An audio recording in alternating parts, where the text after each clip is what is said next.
October 31st, 2019. A small town Halloween party. Kids laughing, costumes everywhere.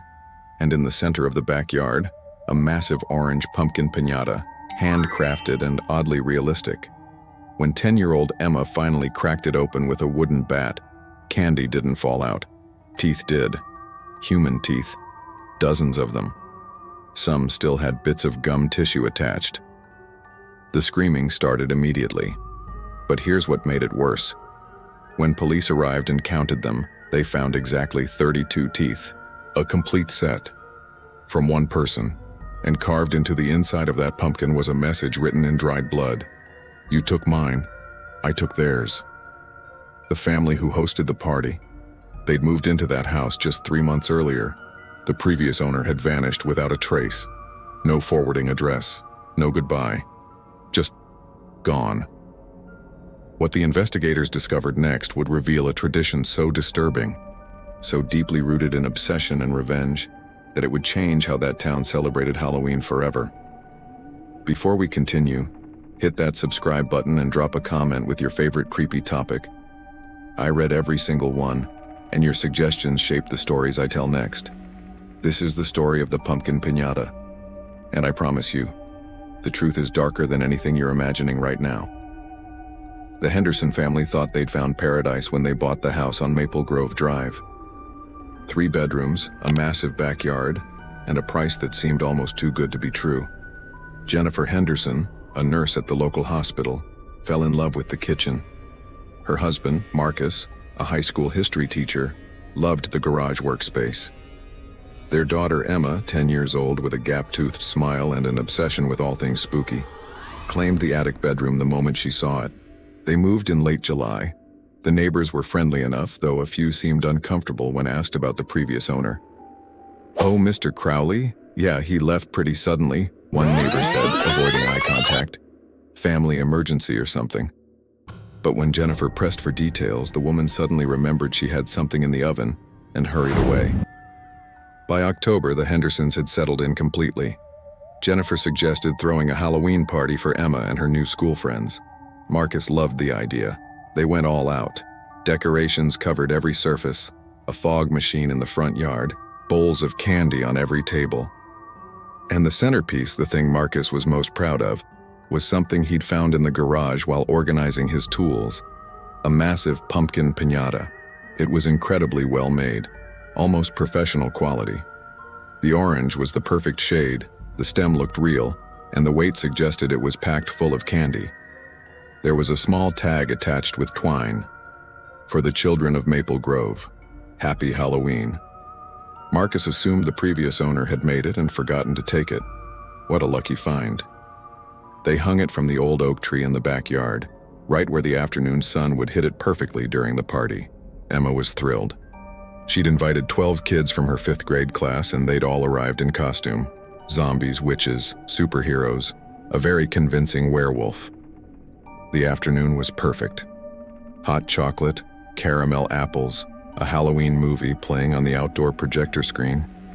Parents chatted on the patio while kids ran wild with the kind of energy only sugar and excitement can produce. When the sun started setting, casting everything in that perfect golden orange glow, Marcus called all the kids over. It was time for the piñata. Emma, dressed as a vampire with plastic fangs that kept falling out, would go first. She was the birthday girl, after all. Her actual birthday was November 2nd, but she'd always hated that it came right after Halloween, so they celebrated them together. Marcus handed her the wooden bat. The other kids formed a circle, chanting and clapping. Jennifer filmed on her phone, smiling behind the screen. Emma took her position, looked up at the massive pumpkin swaying slightly in the breeze, and swung with everything she had. The bat connected with a hollow thunk. The pumpkin didn't break, but it swayed harder. Emma swung again and again. On the 4th hit, something shifted. A small crack appeared. The kids cheered louder. Emma, breathing hard and grinning, wound up for one more massive swing. The bat connected perfectly. The pumpkin exploded, but candy didn't rain down. Something white did. Small, hard objects that clicked and clattered against each other as they fell. For a split second, In that moment, before understanding caught up with reality, everyone thought they were white candies. Mints, maybe. Or those little candy pumpkins painted wrong. Then Emma screamed. The sound was raw, primal, the kind of scream that comes from somewhere deep and instinctive. She dropped the bat and stumbled backward, her hands over her mouth. The other children stood frozen, confused, while the white objects continued to scatter across the grass.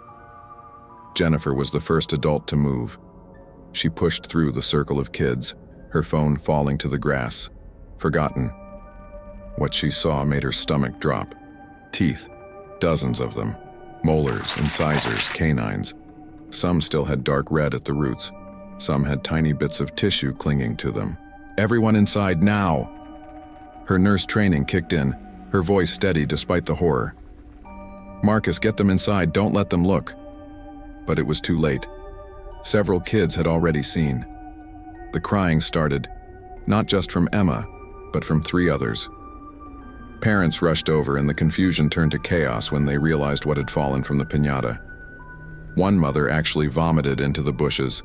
Another father immediately called 911, his hand shaking so badly he could barely hold his phone. Marcus stood there, staring at the remnants of the pumpkin still hanging from the tree. The inside was hollow, but not naturally hollow. It had been carefully crafted, layered with paper mache, designed specifically to hold its gruesome contents. And there, visible now that the outer shell had broken away, were words carved into the inner layer. "You took mine. I took theirs." The letters were crude, angry, carved with something sharp, and they were written in something dark brown, something that had once been red. Jennifer saw it too. She grabbed Marcus's arm. "We need to get everyone out of the backyard, right now." The police arrived within 10 minutes. Officers Ryan Chen and Patricia Morrison had responded to plenty of weird calls on Halloween over the years. Teenagers vandalizing pumpkins, pranks gone wrong, noise complaints. But when they stepped into the Henderson backyard and saw what was scattered across the grass, catching the last rays of sunlight, they both stopped cold. "Holy hell," Morrison whispered. Chen immediately called for backup in the crime scene unit. Within an hour, the backyard was cordoned off with yellow tape. Floodlights were set up as darkness fell. The party, obviously, was over. Parents had grabbed their children and fled, though several would need to give statements later. Emma was inside with Jennifer, wrapped in a blanket despite the mild temperature, unable to stop shaking. The crime scene technicians worked methodically, photographing and collecting each tooth with tweezers, placing them in individual evidence bags. Detective Laura Martinez arrived at 7:47 p.m. She was a 20-year veteran, had worked homicides, had seen terrible things. But this was different. This was calculated, personal.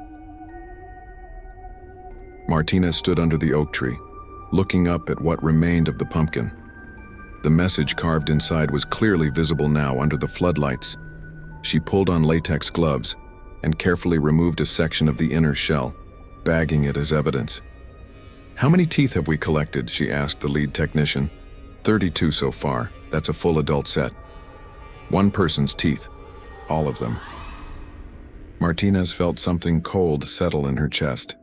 This wasn't random. This was extremely specific. "Have we identified the homeowners?" "Henderson family. Moved in about 3 months ago. They found the piñata in the garage. Thought it was a decoration left by the previous owner." "And who was the previous owner?" The officer checked his notes. "A Walter Crowley.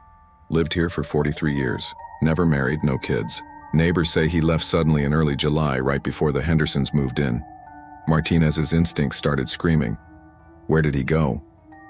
No one knows. No forwarding address. Utilities were shut off. Mail was stopped. But there's no record of him purchasing or renting anywhere else. It's like he just vanished. Pull everything we have on Walter Crowley. Employment history, financials, criminal record if he has one, and find out if anyone's filed a missing persons report. Martinez walked carefully across the grass, avoiding the evidence markers. This wasn't a prank. Someone extracted 32 teeth and saved them. Someone built this piñata specifically to be found. and someone wanted the Hendersons or their daughter to be the ones who opened it. Inside the house, Marcus sat at the kitchen table with his head in his hands. Jennifer had finally gotten Emma to sleep after giving her a mild sedative from her emergency nursing kit, something she'd never thought she'd use on her own daughter. Detective Martinez knocked softly before entering. "Mr. and Mrs. Henderson, I need to ask you some questions about Walter Crowley." Marcus looked up, his face pale. "We never met him. The house was already empty when we came for the showing. The realtor said he'd moved for personal reasons. Did anyone warn you about him? Say anything unusual about him or the house?"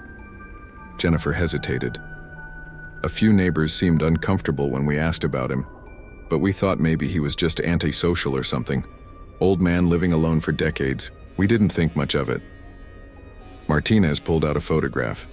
It was Walter Crowley's driver's license photo from 2018. The man was 71 with thin white hair, sharp features, and eyes that seemed to look through the camera rather than at it. "Have you seen this man around the neighborhood since you moved in? Maybe watching the house?" Both parents shook their heads. "What about inside the house? Did you find anything else unusual? Notes, objects, anything that seemed out of place?" Marcus frowned, thinking. "The garage was pretty full of random stuff. We've been slowly sorting through it, but nothing that seemed threatening or weird. I'm going to need access to everything that was left behind, every box, every item. And I need you to think very carefully. Has anyone shown unusual interest in your family? In Emma specifically?" Jennifer's face went white. "Why Emma specifically?" Martinez chose her words carefully. "The piñata was placed where you'd find it. It was designed to be opened at a children's party. Someone wanted children to see what was inside. That level of psychological cruelty suggests this is personal. Until we know more, I want you to consider staying somewhere else. With family, maybe. Just until we figure out what we're dealing with." Outside, under the oak tree where the pumpkin had hung, forensic teams continued their work. They'd found something else.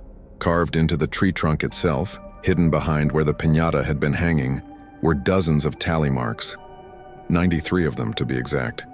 And at the top, in that same angry handwriting, "The children of Maple Grove.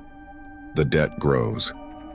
Detective Martinez stood in the backyard at midnight, long after the Hendersons had left to stay with Jennifer's sister across town. The floodlights cast harsh shadows across the grass. She looked at the tally marks on the tree, then at the message inside the pumpkin, then at the evidence bags full of teeth. Walter Crowley hadn't just disappeared.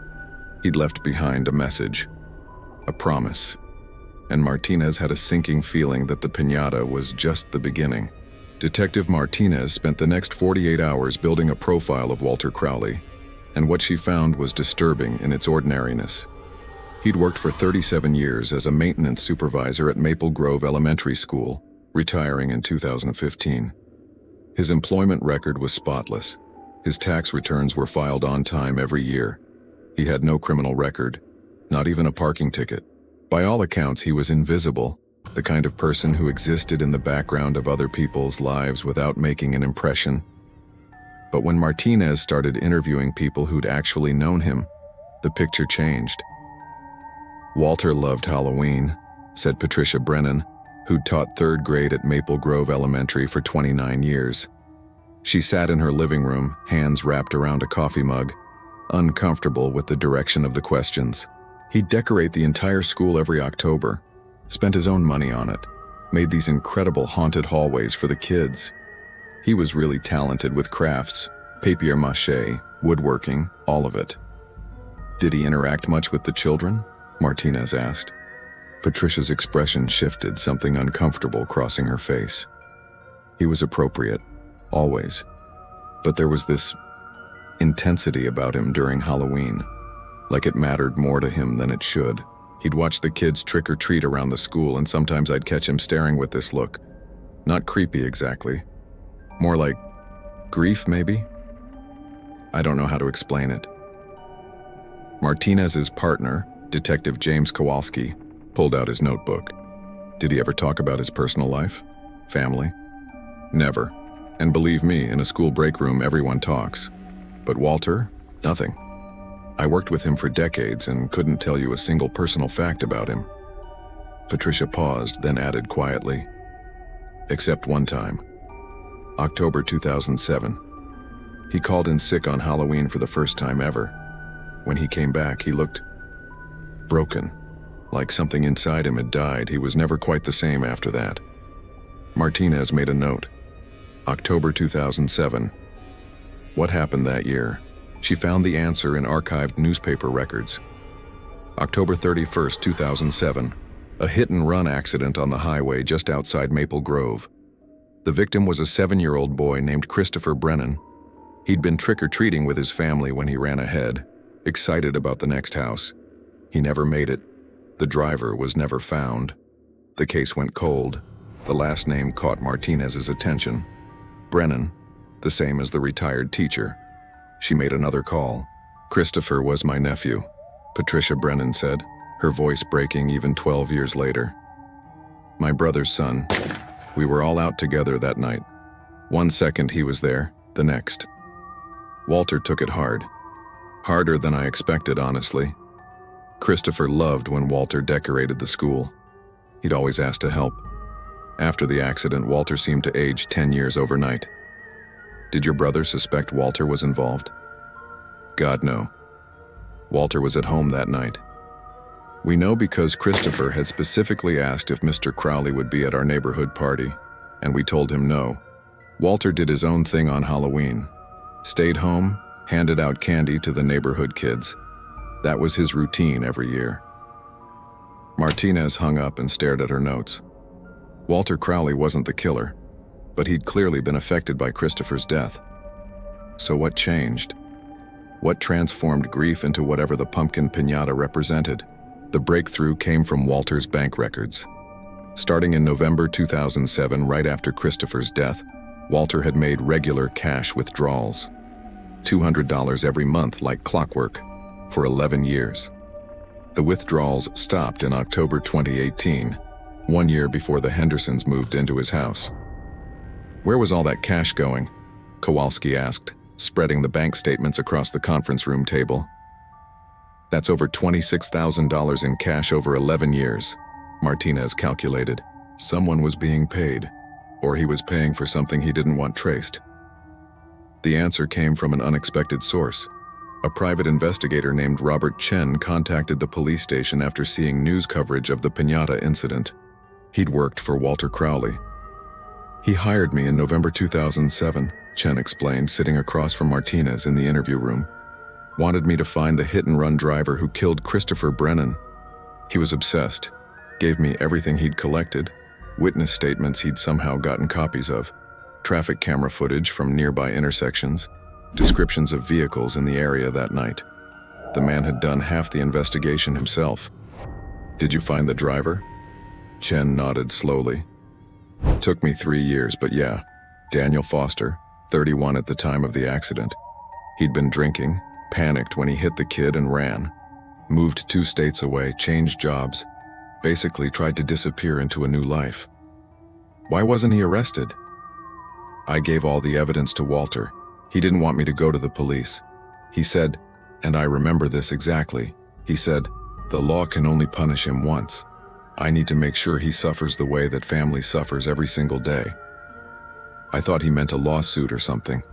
I took my money and closed the case. I should have reported it. I know that now. Martinez felt ice in her veins. "When did you give Walter this information?" Chen checked his old files. "March 18th, 2010. I met him at a coffee shop, gave him a folder with everything. Foster's new address, his workplace, his daily routine, everything. And the cash withdrawals continued for 8 more years after that," Kowalski noted. Martinez knew what that meant. Walter hadn't killed Foster immediately. He'd watched him, studied him. Whatever he'd planned, it had been methodical and long-term. She pulled out her phone and called the state police in Montana, where Daniel Foster's last known address was located. The response came back within an hour. Daniel Foster had been reported missing on October 30th, 2018, exactly 1 year before the Hendersons' Halloween party. He'd left work on October 29th, told co-workers he had the flu and wouldn't be in for a few days. He never came back. His apartment looked lived in, no signs of struggle, but he was simply gone. The case was still open, classified as a missing person. He took Foster on Halloween Eve, Martinez said, the pieces falling into place with horrible clarity. Exactly 11 years after Christopher Brennan was killed. The final piece of the puzzle came from Walter Crowley's house itself. Martinez got a warrant to search the property thoroughly, focusing on the garage and basement. What they found was a workshop that looked ordinary on the surface, tools, sawdust, half-finished craft projects, but underneath, in a hidden compartment beneath the workbench, they discovered Walter's journals. 43 notebooks, dating back to 2007. The early entries were grief-stricken, rambling thoughts about Christopher, about the injustice of an unsolved crime, about a legal system that had failed. But as the years progressed, the entries became darker, more focused. October 31st, 2010. I know where he is now. Daniel Foster. The coward who took that beautiful child and drove away like it didn't matter. I've been watching him. He smiles. He laughs. He lives his life like he didn't destroy a family. This cannot stand. The debt must be paid. October 31st, 2014. 8 years since Christopher died. Foster got engaged today. He's going to have a family, children of his own, while Christopher is in the ground. While his parents visit a grave every weekend, there has to be justice, real justice. October 31st, 2017. One more year. I've planned everything. Halloween 2018 will be the settling of accounts. I'll take Foster the night before, just like he took Christopher before Halloween ended. And I'll create something that will make people remember. Make them understand what was taken. The entry from October 30th, 2018 was chilling in its clinical detail. Walter had indeed abducted Daniel Foster. He'd driven to Montana, used a false name to rent a van, and taken Foster from his apartment while he was sick and vulnerable. He'd brought him back to Maple Grove, to the house on Maple Grove Drive. He kept Foster alive for almost a month, Martinez said, reading the entries to her team. In the basement, he didn't torture him physically. He did something worse. He made Foster understand exactly what he'd done, showed him videos of Christopher's family, made him read victim impact statements, forced him to face the weight of his crime. The journal entry from November 27, 2018, described the extraction of Foster's teeth. Walter had used dental forceps, ordering them online. He'd done it methodically, 1 tooth per day for 32 days. Not as torture, the journal insisted, but as a lesson. Each tooth represents a year Christopher will never have. Each one is a year of joy, of growth, of life that was stolen. Foster needs to give something back. This is his penance. Foster had died on the 32nd day. Walter buried him somewhere. The journals didn't say where, but he'd kept the teeth. And over the next several months, he'd built the pumpkin piñata, crafted it with all the skill he'd honed over decades of Halloween decorations. He'd carved his message inside, and then he'd left it in the garage, knowing the next family to live there would have children, would celebrate Halloween, would find his creation and finally understand. The last journal entry, dated July 4th, 2019, was brief. My work is complete. The debt is paid. The children of Maple Grove will know that actions have consequences, that justice exists even when the law fails. Christopher is avenged. I can rest now. The police never found Walter Crowley. His car was discovered abandoned in a forest preserve 30 miles away. Search teams combed the area but found no body, no evidence of where he'd gone. Some speculated suicide. Others thought he'd planned a disappearance as carefully as he'd planned everything else. Daniel Foster's remains were eventually found in February 2020, buried in the woods behind Walter's property. Dental records confirmed his identity, though ironically, his teeth had already been cataloged separately in an evidence locker. The Henderson family never returned to the house. They broke their lease, took the financial hit, and moved across the country. Emma underwent extensive therapy. The neighborhood on Maple Grove Drive never felt the same. Houses went up for sale. Property values dropped. The whole community was infected by what had happened, by the knowledge that revenge could ferment for over a decade, that Halloween could be transformed from celebration to weapon. And somewhere, possibly still alive, possibly long dead, Walter Crowley had accomplished exactly what he'd set out to do. He'd made people remember. He'd forced an entire community to confront the cost of a single act of cowardice, the ripples that spread from one terrible moment on one Halloween night 12 years earlier. The pumpkin piñata full of teeth wasn't just evidence of a crime. It was a message about the weight of unpaid debts, about how love and grief can twist into something unrecognizable, about the darkness that lives in ordinary people when they decide the world's justice isn't enough. And every Halloween since, the parents in that town lock their doors a little earlier, watch their children a little closer, and wonder if there are other Walter Crowleys out there, watching, waiting, planning their own terrible forms of justice. So what do we take away from the story of the pumpkin piñata? On the surface, it's a horror story. Teeth falling from a Halloween decoration, a missing man, a calculated act of revenge spanning over a decade, but underneath it's something more disturbing. It's about how ordinary people can harbor extraordinary darkness, how grief, when left to fester without help or healing, can transform into something monstrous. Walter Crowley wasn't a serial killer or a psychopath. He was a lonely man who loved a child who wasn't even his own, who witnessed injustice, and who couldn't find any healthy way to process the rage and helplessness that followed. The real horror isn't the teeth or the piñata. It's how easily any of us could understand Walter's anger. A child was killed. The driver ran. The case went cold. What parent, what person who's ever loved a child hasn't felt that primal fury when they hear about something like that? Walter just took it further than most people ever would, or could. And here's what keeps me up at night. Daniel Foster absolutely deserved to face justice. He killed a child and ran. He lived 11 years pretending it never happened while a family grieved. But Walter's form of justice didn't heal anything. Christopher was still dead. Foster's death didn't bring him back. The Hendersons, an innocent family, were traumatized. A whole community was scarred. And somewhere, Christopher Brennan's parents had to learn that their son's death had now inspired another death, another tragedy, another layer of horror on top of their grief. Revenge doesn't balance the scales. It just adds more weight. The pumpkin piñata was Walter's way of forcing the world to pay attention, to care about Christopher even 12 years after his death. And it worked. We're talking about it right now. But at what cost? Emma Henderson, at 10 years old, will carry the memory of teeth falling around her forever. Those other children at the party will associate Halloween with trauma now instead of joy. The neighborhood fractured. Fear replaced celebration. That's the thing about revenge. It spreads. It infects everything it touches. Walter thought he was settling a debt, but all he did was create new victims, new trauma, new debts that can never be repaid. There's a reason why justice systems exist, flawed as they are. Because when we take justice into our own hands, when we let our darkest emotions guide our actions, we become the very thing we're trying to punish.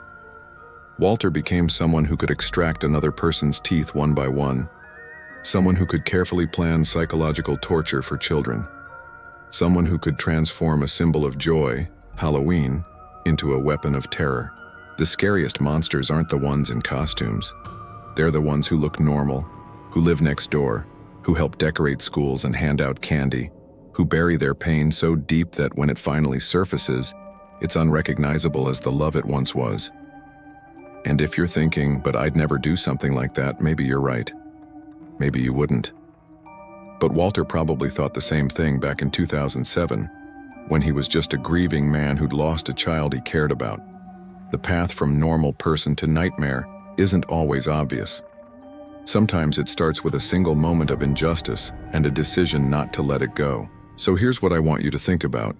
And I mean really think about, not just scroll past. Have you ever held on to anger so long it started to change you?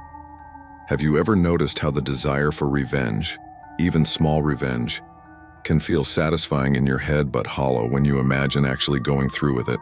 Drop a comment below about the psychology of revenge. Do you think Walter was a monster? Or was he a victim of his own unprocessed grief? Is there ever a scenario where taking justice into your own hands makes sense? I'm genuinely curious what you think, because this story doesn't have easy answers. If you found this story as disturbing and thought-provoking as I did researching it, hit that subscribe button. I cover true crime, urban legends, psychological horror, and the dark corners of human nature that keep us up at night. Your support means I can keep bringing you these stories, and honestly, your comments and suggestions are what make this channel what it is. And hey, if you're dealing with grief, anger, or trauma in your own life, talk to someone. Seriously, a friend, a therapist, anyone. Because the scariest thing about Walter's story isn't what he did. It's how long he was silent before he did it. How he handled everything alone until it consumed him completely. Thanks for watching. And this Halloween, when you're celebrating with your family, maybe take a second to appreciate the simple joy of it. The costumes, the candy, the traditions we pass down. Because those moments matter. They're precious.